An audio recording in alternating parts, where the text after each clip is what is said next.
Om Swastiastu, para pemirsa, para pendengar dimanapun berada. Pada saat ini kami berada di Banjar Korepan, Desa Banyarangkan, Kelungkung, di mana lokasi ini adalah di seputaran Gua Jepang. Nah, harapan kami semoga saudara-saudara pendengar, pemirsa dalam keadaan sehat dan berbahagia. Mari kita lihat bagaimana situasi di lokasi Gua Jepang. Nah, kebetulan pada saat ini banyak sekali kendaraan melintas di jembatan, di mana ada penangkilan, ada pemedak-pemedak yang akan tangkil ke Pura Luhur Besakih. Nah, kita mulai melihat situasi di sekitar Gua Jepang.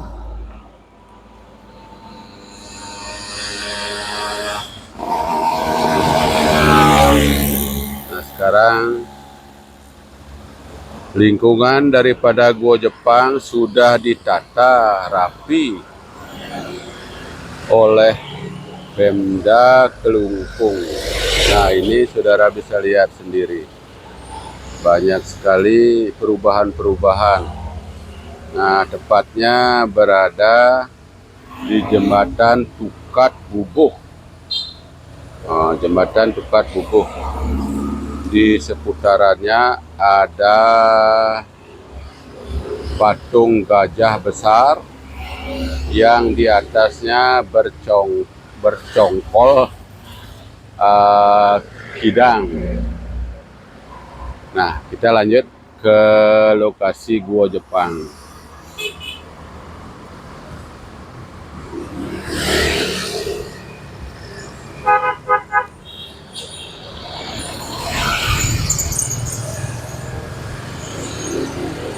Nah, itu kendaraan melintas yang mau bawa plastik ke Rendang yang disupir oleh Putu Lengah.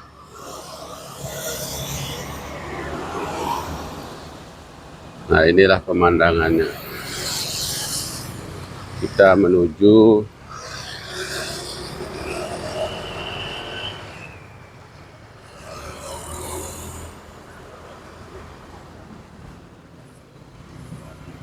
Nah, inilah cagar budaya Gua Jepang.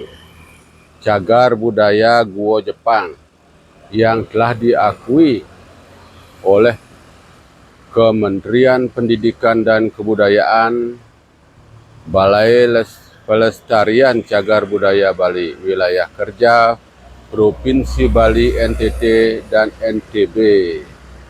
Nah, kita menuju ke Gua.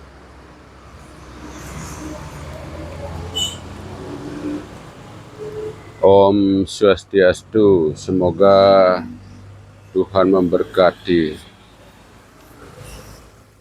Nah, kita masuk ke Gua Jepang. Di sini ada sesajen di mana para pelintas ingin atau memohon keselamatan dalam perjalanan dengan tujuannya masing-masing.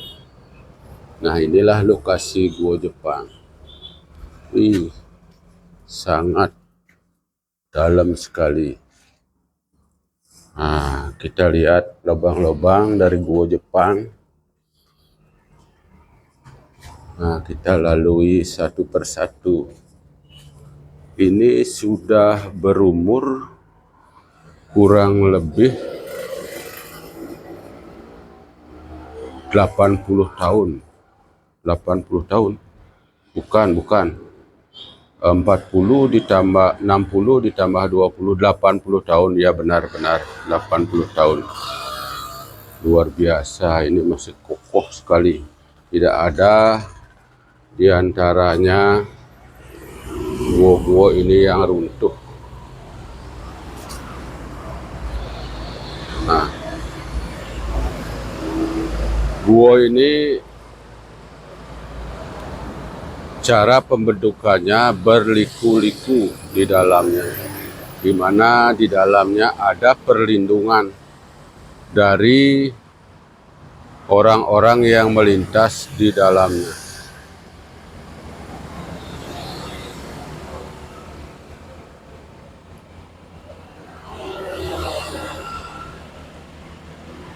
Nah, ini penataannya sudah luar biasa dari Pemda Klungkung, karena pemerintah pusat sudah mengakui bahwa tempat ini sudah menjadi cagar budaya. Nah, sekarang kami sampaikan sedikit cerita atau sejarah daripada Gua Jepang. Pada era penjajahan Jepang tahun 40-an, Jepang sudah menguasai Asia, termasuk negeri Nusantara kita, di mana dia ingin memperluas wilayah penjajahannya. Sampailah ke Indonesia, ke Nusantara, termasuk khususnya di Bali, di mana dengan keahlian daripada tentara-tentara Jepang, dia membuat strategi dalam perang dan melundukkan penduduk-penduduk yang ada di Bali khususnya. Nah, dan kenapa terbentuk Gua Jepang? Nah, pada saat itu ada informasi daripada pimpinan tentara di Jepang ataukah Kaisar Jepang bahwa Indonesia atau Nusantara akan kembali dijajah oleh Belanda. Maka bersiap-siaplah tentara Jepang dengan perintah daripada Kaisar Jepang untuk membuat strategi untuk perlindungan diri dan penduduk. Nah, dengan demikian sekarang tentara-tentara Jepang membuat gua ini untuk perlindungan dari serangan penjajah Belanda yang datang ke Bali khususnya. Nah, inilah kelihatan daripada guanya. Tuh, bisa kita lihat. Nah, kenapa sampai terbentuk gua ini? Karena orang-orang Jepang sudah menguasai daerah-daerah yang ada di Asia. Kebanyakan dia membuat perlindungan di gunung-gunung, di bukit-bukit, di mana dia sudah banyak menemui daerah-daerah keras, daerah-daerah tandus. Nah, dengan strategi dan cara teknik yang dia kuasai, dia akan membentuk gua ini dengan cara lika-liku atau kelak-kelok, karena dalam strategi perang dia dapat berlindung di dalamnya seperti Anda lihat tadi. Nah, dengan demikian gua ini sudah terbentuk sejak tahun 40-an. Nah, pada saat penyerangan tentara Belanda ke Bali lewat jalan yang dilalui di Gua Jepang ini, tentara Jepang sudah siap siaga untuk menyerang tentara Belanda. Nah, karena tentara Belanda tidak tahu bagaimana strateginya tentara Jepang dalam hal ini membentuk gua-gua yang sudah dibikin kelak-kelok dan perlindungan yang aman, maka banyaklah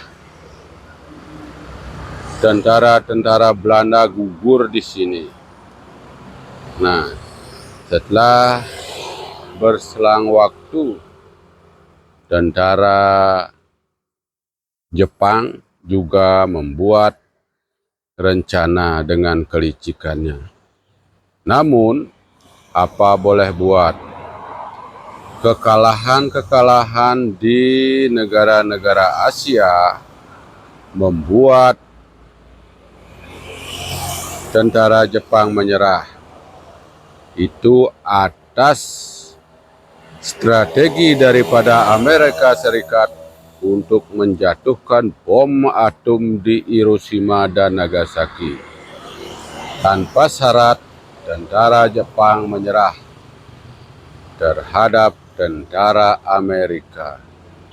Nah, disinilah kapten daripada tentara Jepang, penduduk-penduduk di Kelungkung, di desa Banjarangkan, menamakan kapten itu sekarang bernama Cikelmati. Nah, itu bahasa Jepang, Cikelmati. Nah, demikianlah sekilas info masalah tentara Jepang yang menjajah di wilayah Banjarangkan, umumnya di Bali dan Nusantara. Demikian video yang kami buat, kurang lebih kami minta maaf sebesar-besarnya. Semoga bermanfaat informasi. Harapan kami terakhir, semoga saudara-saudara selalu mengenang perjuangan-perjuangan daripada tentara-tentara Nusantara yang telah gugur di medan perang. Damai selalu, rahayu, rahayu, rahayu.